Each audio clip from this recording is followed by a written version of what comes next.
ఈరోజు అనుకోని పరిస్థితుల్లో మనకి ఎలక్షన్ వచ్చింది మీకు తెలుసు.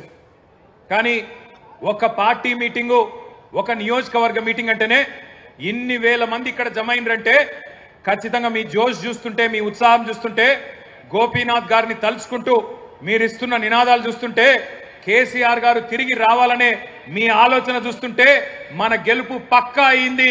మెజారిటీ మాత్రమే ఎంత అని తేలాల్సిన విషయం అర్థమైతా ఉన్నది.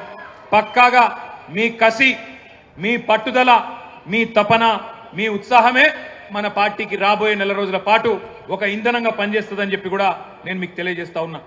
ఎలక్షన్లు కొట్లాడు మనకు కొత్త కాదు, ఉప ఎన్నికలు మనకు కొత్త కాదు.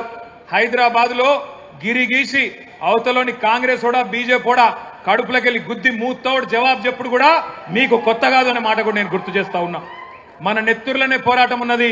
మరి 25 ఏళ్లలో ఎన్నో ఎన్నికలు, ఎన్నో ఉప ఎన్నికలు, ఎన్ని వచ్చినా కమిటెడ్ నాయకులుగా, కమిటెడ్ కార్యకర్తలుగా ఏ ఒక్కరు కూడా మొక్కబోని ధైర్యంతో ముందుకు పోతా ఉన్నారు, గులాబీ జెండాను గుండెల్లో మోస్తూ.